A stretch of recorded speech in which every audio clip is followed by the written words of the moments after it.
Hey everybody, my name's Joel and I'm here to talk to you about astrology. I love the truth movement. Is Obama a genetically cloned Egyptian mummy? Does Rockefeller have a James Bond villain type earthquake weather machine? Is the Queen an ancient immortal vampire lizard beast from outer space? Or are they all just Hollywood actors in disguise? There's a lot of mumblings and babbles from once was the Piscean era. Now it's time to make sense of it and bring order out of chaos. And then to see the Maya as what it really is, Babylon the Great. This is not a thing about strength, it's a thing about clarity. Who taught us astrology? We look back at what the Bible says, and the Bible says that 10,000 years ago, in the Babylonian times, before the flood, in the book of Enoch, they say of the mighty men teaching civilization. The Chaldeans, the Babylonians, they believe that the fish men taught them civilization. So these fish men have put in consideration, aeons. Astrologers, there's many levels of details when studying the subject, using the science. One of the slowest moving effects the cosmos inflicts upon us are the aeons. They're split up into 12. Each zodiac has one. They reign for 2,000 years. So 10,000 years ago was the aeon of Virgo. Then it turned to Leo, then it turned to Cancer. And now we're at the end of the Piscean era. The only way I can explain the aeons is by an analogy of computer games. If anyone is comfortable with Super Mario, if anyone's ever played that, the original game anyway, platform game where you're going around in the Wonder World, you can't move back, you can only go forward, and you got the controller, you're pressing buttons, you go collecting coins, collecting flowers and mushrooms, and it's treacherous. You go over loads of terrain, and there's little turtles, flying turtles too, that you jump on, and you go up and up the levels, and the levels only get harder. The different scenery, every stage has a different scenery set, and then right at the end, Super Mario goes through all these levels, all these different wonderlands with all their treachery, and he keeps on collecting his coins, and at every level at the end you got a boss, and he beats the boss, and right at the end of the game you're against the evil lizard king Bowser to save Princess Toadstool. She represents the sacred feminine. In any ancient philosophy, they have the trinity of, in any situation, you're either going to be the victim, or you're going to be the villain, or you're going to be the hero. Still applies in modern day, but it gets a bit tricky putting in consideration what Pisces is. We've been in the Piscean era for 2,000 years. It helped me explain what Pisces are. If you know any Pisceans, that would give you a bit of a head start. But yeah, dreamy, poetic Pisces. They are the dream state. They're very mystical. Being a water sign, they'll be very empathic, very compassionate, and selfless. A lot more selfless than the other water planets. Only because the other water signs, they have shells, like the Cancer and the Scorpion. They have shells. Pisces being the most mature water sign, it's taken off its shell, and the fish, they're totally open. They're very sensitive. They're very lateral. How the fish, their eyes can see 360. I'd say very spiritual. Like, even if they don't know it, like a Pisces would just be happy with one and all with everything. They are everything. They've got this. I think it's because they're a water sign. They have that like universal conscience. That's where the empathy comes from, because they can feel everything. They're very tonal. It's not what you say; it's how you say it to them. I can't handle like if it's a three-way conversation. There's two Pisceans. I fall asleep. Like when I hear two Pisceans talk, like, and I get really sleepy. So yeah, they're very compassionate, poetic, mystical kind of people, but they're also very chaotic, or can be. Very introverted, make them submissive. They've got a really good sense of humour, like really surreal. Well, that comes with a lateral mind, just making really quirky comments and really cool insights. You know, poets. The planets that rule Pisces, Neptune, is the connection to higher planes, like the imagination, and it's the channel from the two worlds, the dream, spirit world, or whatever, and physical. But when, you know, me speaking right now, I don't know where my words are coming from. It's all just channeling. So it's where we get a lot of creative energy. It's the how we a lot of music, art. You know,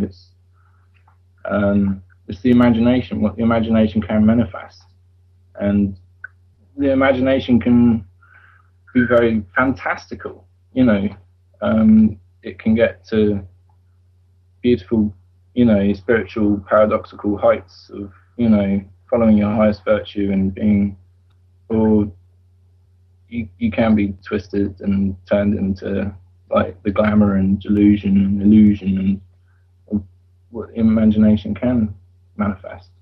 It can manifest anything that you put your focus into. Now the house that Pisces rule is the 12th house.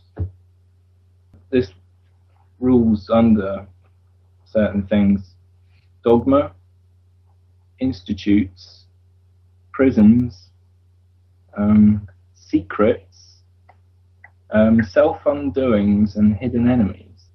Oh, and yeah, it's an astrological joke that all Pisceans, they're alcoholics. It's because they're so sensitive. It's how they suppress their sensitivity to, you know, deal with. They can take drugs. They're really they can take a lot of drugs. I think that water signs do have a real talent for that for some reason. But yeah, that is with Neptunian escapism. I mean, this is all trying to give you an idea of what flavour or whatever Pisces is, and applying it to the last 2,000 years of our history. I mean, I'm going to start from 0 AD, when Jesus came out, and, you know, everyone's got little fish. You know, Zeitgeist did explain a lot of the Zeitgeist. It did just come out of nowhere, and it did declare the Zeitgeist, as in, you know, it was proclaiming this day and age to be, you know, it's like the Da Vinci Code in the mainstream. And yeah, there's a thing of mystery that everyone I think anyway, there's a thing of mystery. They want you to get involved with a, you know, like a Scooby-Doo mystery tour. And you know what? Like, I don't think anyone knew that they were in the age of Pisces, but that's the irony of it, because, you know, Pisces by nature are pretty dreamy and forgetful. I mean, it's to make sense of all this Pisces illusion to get out of the aeon itself. And I can see in recent history anyway, the technological boom, that's very Aquarian. I mean, if anyone knows the trends or whatever, I mean, it was JP Morgan, the business economist, said millionaires don't use astrologers, billionaires do. So astrologers can see the up and coming trends coming along and, yeah, play the stock market. So, yeah, the Aquarian kind of gist or vibe of the whole thing, like, Aquarians are all about modernization and, you know, technology. They're all about advancements. You know, going into the Aquarian age, like coming out of this pessimistic, like submissive, enslaved Piscean energy. You know, if I'm going to apply it to that video game analogy, the Piscean era was the toughest level of all. And now it's controversial bringing up the Aquarian age, only because the people that are talking about it recently, of recent times, have been the elite themselves, because they know astrology and they know what's coming, and they, you know, the Theosophy Society talked about it. David Icke did it in his first few books that are out of print now, like Truth Vibrations and some other stuff. But you know, the people that are promoting the Aquarian age and they're the elites. They know that this is a natural process, but they want to sway it in their direction, into their agenda. The future is not decided. We all can have our say.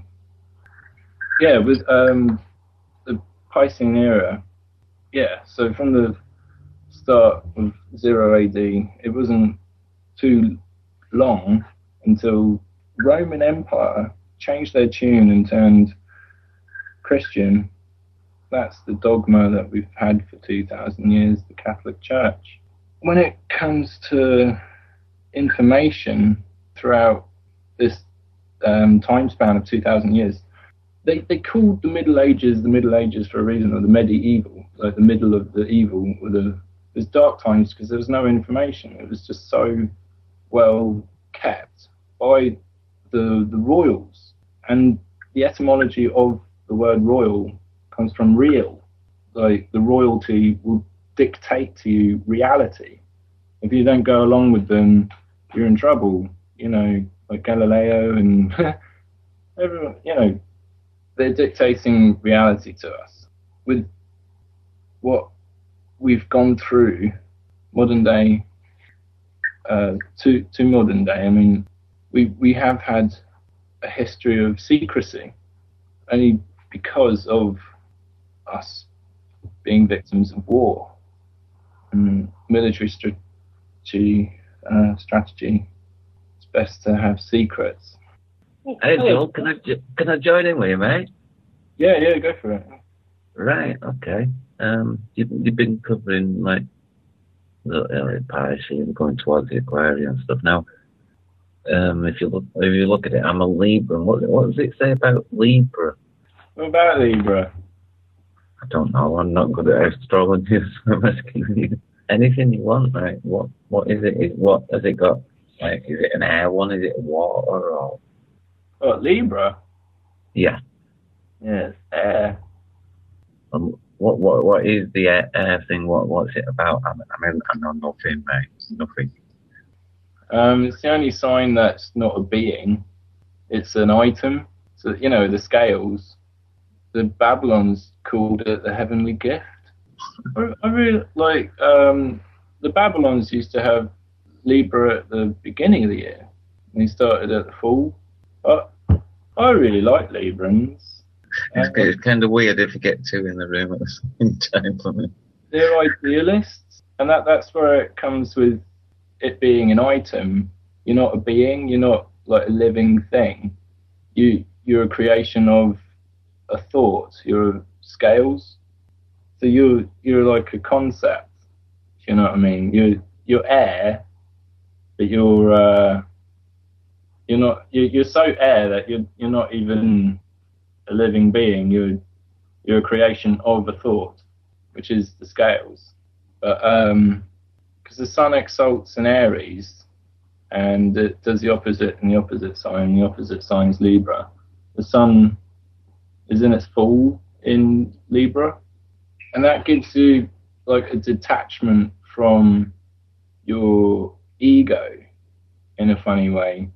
Because you're not a being, you can see things from a detached point of view, and that's why Librans make really good sound judges, because they have that detached foresight.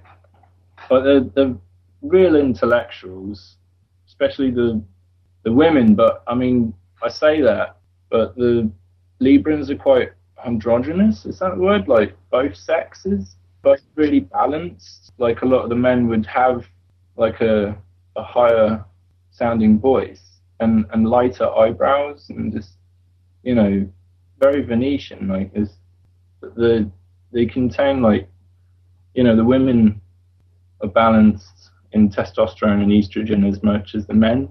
But that also, like, because I think that comes from the detached nature and how, you know, to be judged, you have to be the she-man, the guy that is, or the woman that is, you know, both. Like in alchemy, you have the alchemical marriage where you know, the two are working in harmony. Yeah, I'll get you on that one. I got married and it wasn't about that. Yeah. With Librans, you get like strangers coming up to you and just, you know, they'll just blow their beans, like they'll tell you everything. Like I've heard Librans attract people and people are really honest to them because of their eyebrows. And Librans are too polite to tell them to fuck off. It's fascinating. I mean, the star sign, like, sort of like, you know, sort of colour eyebrows is brilliant.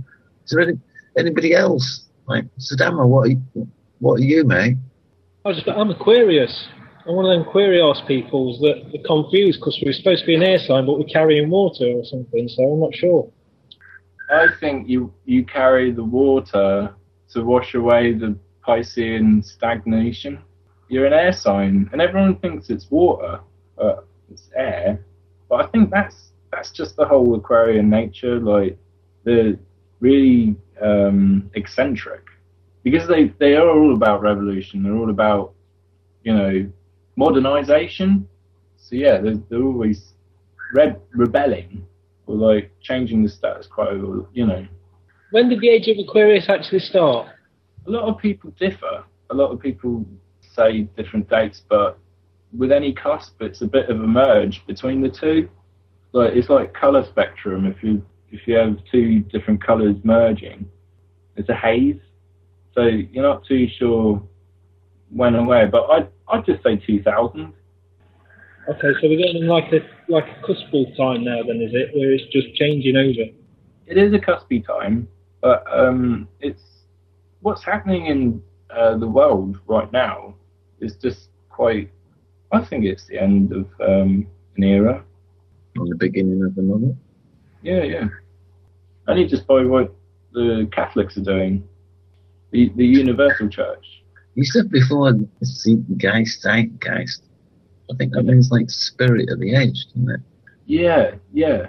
Like spirit of the Piscean age or the Aquarian age. Now, I have had thoughts of like before.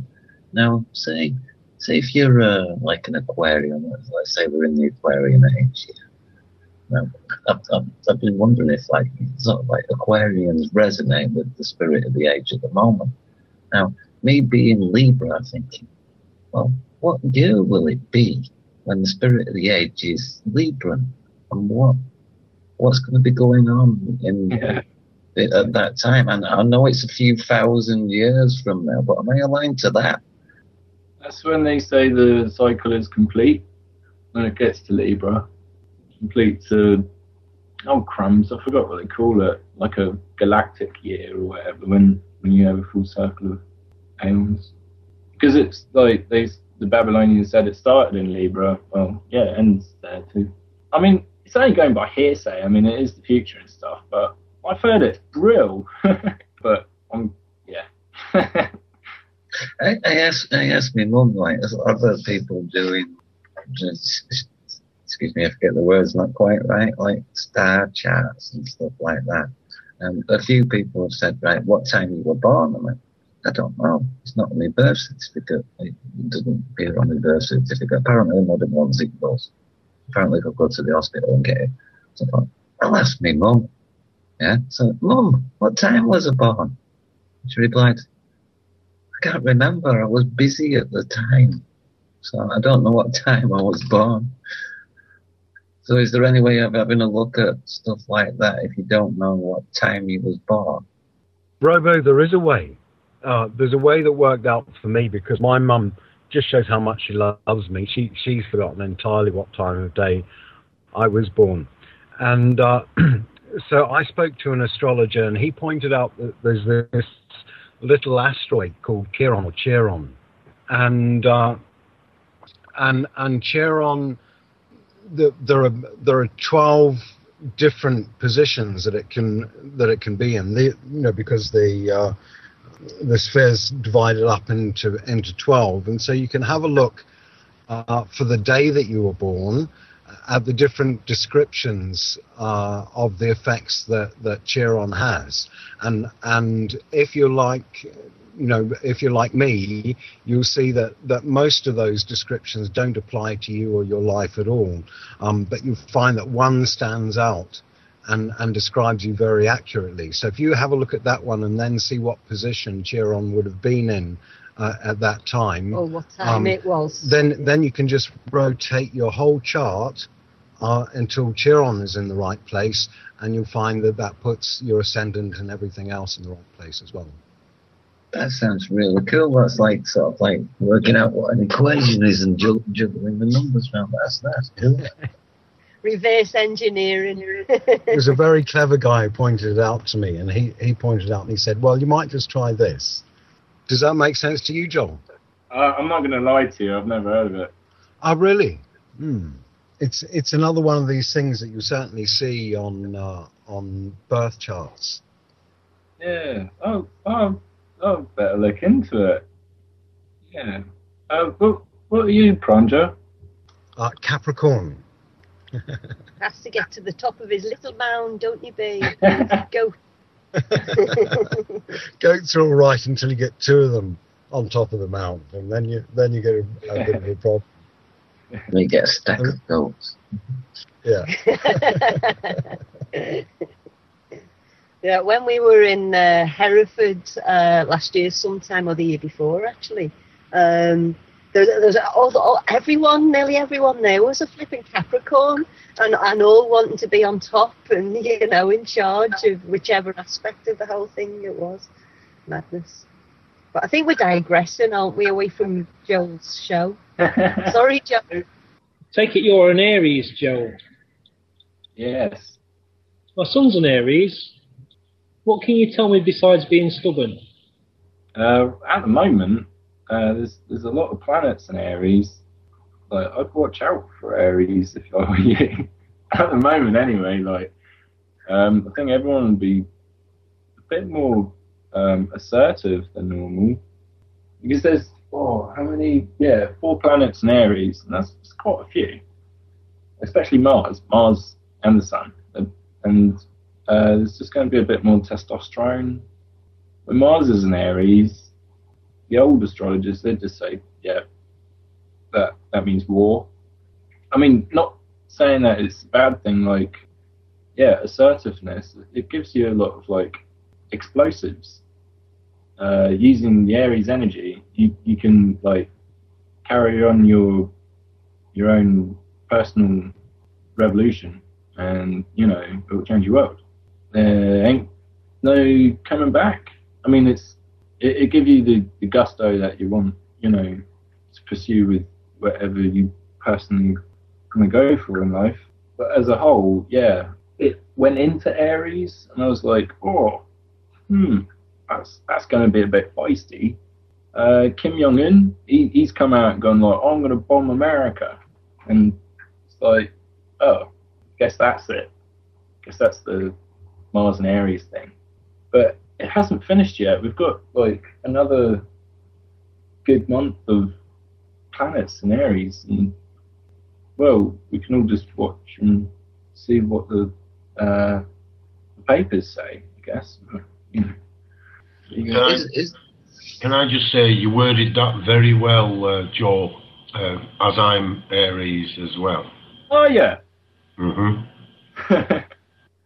Is there a predominant sign that any of the world leaders, I mean, I don't know how many world leaders there is, but is there a group of one sign and a majority of those, or is it pretty much spread out?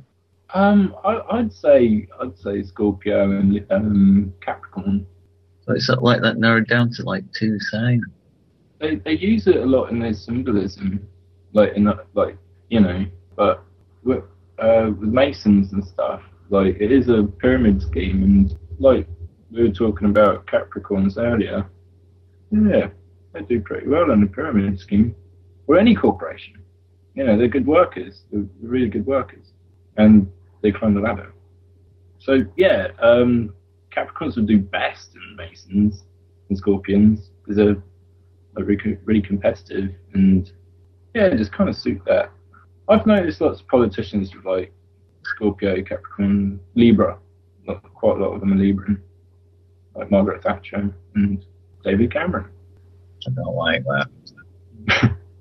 Robo, I'm also a Libran, and I don't like that either. But she's also she's got a little bit of Scorpio in her as well. And I keep saying that she's got the best of Libra and the best of Scorpio, really. I was actually born on the cusp of Libra and Scorpio, but a couple of hours inside Libra. My best mate at school, he was born on the cusp as well. She spent loads of time with him and stuff and like that. So, like on the cusp of Scorpio, Libra thing, it's okay. Same cusp? Wow. Yeah. I've never met anybody else. I really like Scorpios and Capricorns. I like them. Scorpios, while they're your friends, they're fabulous friends. But if you ever make enemies with a Scorpio, you're in dire trouble.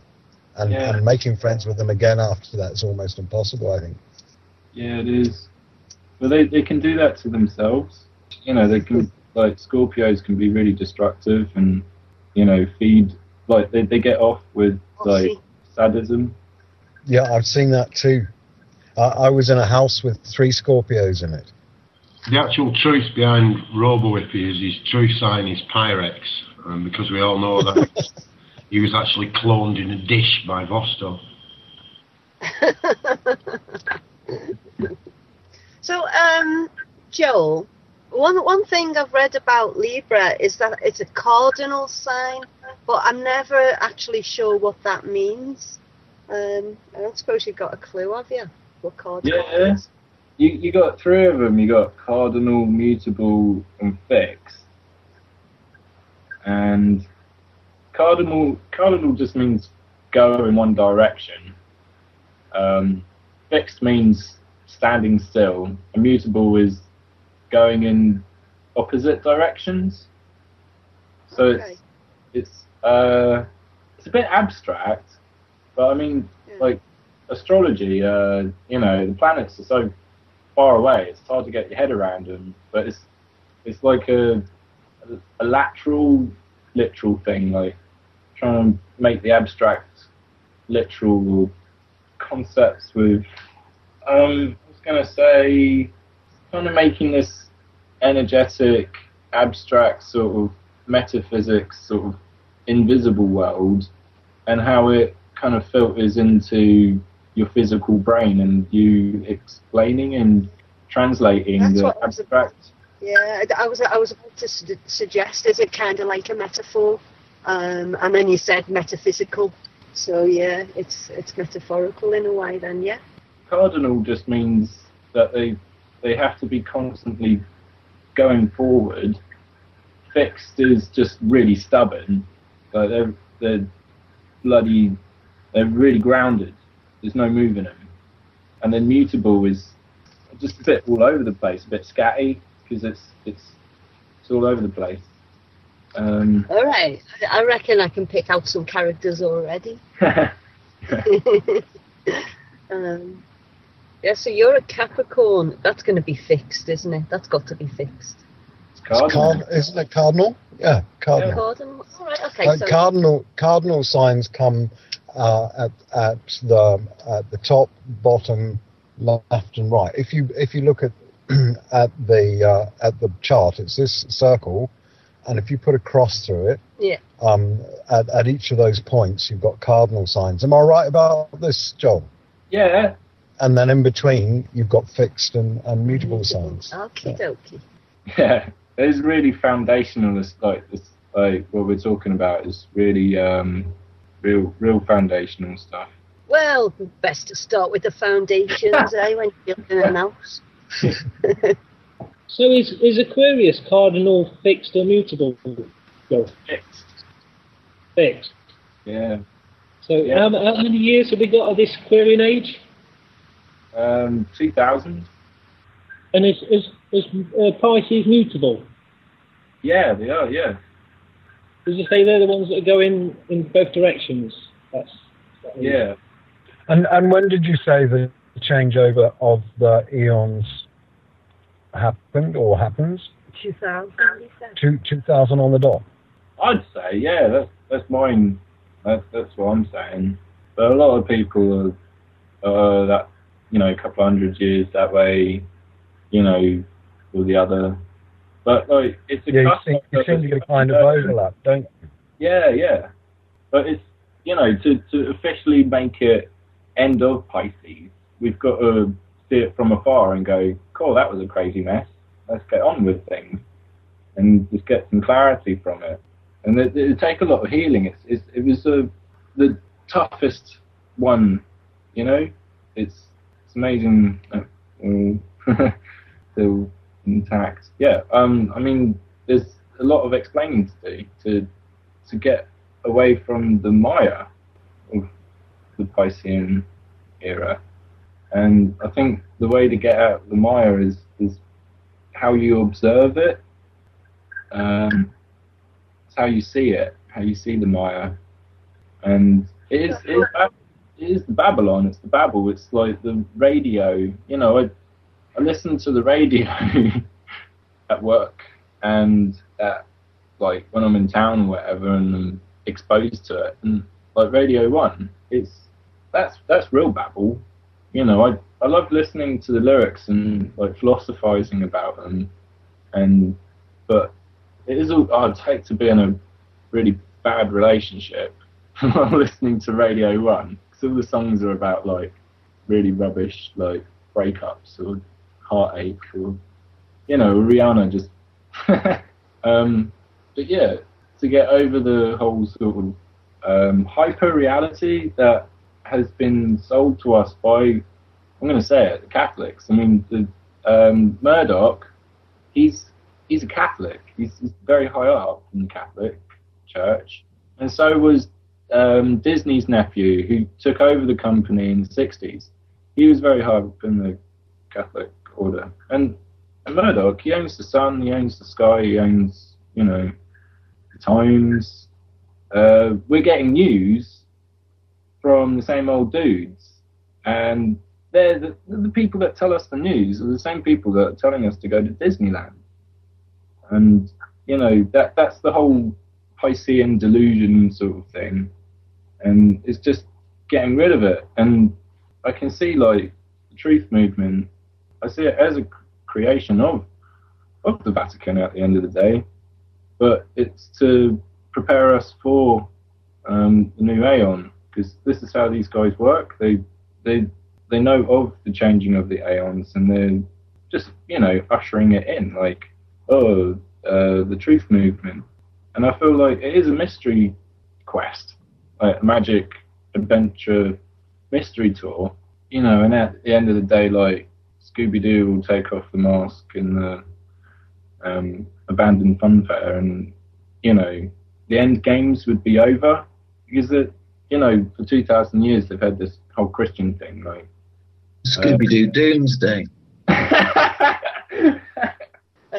On the subject of dooby-dooby-doo, without the skoo at the beginning of it, dooby-dooby-doo, I heard Osho talking about that at one time, and yeah, it's dooby-dooby-doo. Bit like the Flintstones as well. What's the Flintstones one? Oh, look, babe, there's a buzzard really close. Sorry. Nature just intruded there. Joel, I understand that some astrologers will look at various institutions like governments or companies and actually do a birth chart up for those as well. Is that something that you do? It's great you brought that up. On March the 13th, when Mars entered 1 degrees Aries, and that means war, that's when the Pope got picked, and that's his natal chart. He's got that dynamic in his chart as Pope. And the next day, on the 14th, the new leader of China got elected, and he's also got that in his chart. Yeah, just like we'll see stuff right now, but it's what will happen in the future. Just like having Neptune in Pisces right now, we'll see a renaissance of information, but it's the children that are born right now with Pisces Neptune in their charts, and seeing what they do when they grow up. It's just like how it kind of weaves its way throughout time, sort of thing, like generation effects and stuff. I'm really excited about Neptune in Pisces. It just happened last year, and it's going to be in Pisces for like 14 years. Last time it was in Pisces, seances and the paranormal became a lot more popular. People as like cultural sort of like thing, and people are being a lot more open to spirituality, and they crave it. They want to know more about the mysteries. This is what's to come, because it's just entered it. Especially the children being born with Neptune and Pisces are just going to be really cosmic, trippy children. They're just going to be like little wizards. And then we've got the transients from planets, square to each other or sextile and various other aspects, haven't we? That change things a lot more quickly sometimes. I've got loads of questions for you, Joel, but I think we've got about 4 minutes left or something like that. I want to come and ask me these questions next week. It's been really interesting. Thank you very much. Yeah, thanks very much, Joel. Thank you, Joel. Yeah, it was good to get some questions answered. Sure. Thank you for giving a shit. Welcome. Well, you said touched on a lot of interesting points, Joel. Really. We've got another show coming up next. The Terry and Sarah show. I don't know what they're going to be talking about. It'll be good, though. They're talking about health things today, I think, Robo. Let's just have a look, because I've just shared it on Facebook. So let's have a look. I'm actually here now, so I can say what it's about. Excellent. Even better. Hi, Sarah. Hello. Well, today we're just going to be talking about, the same sort of thing about what inspires people to wellness, and this question, which actually seems to be a pretty hard question for a lot of people to answer. Then we're also going to be talking about my background and how I've taken steps to take responsibility for my health and well-being. And we're also going to be covering a lot about grounding as well. Any last words, Joel? Thank you, everybody,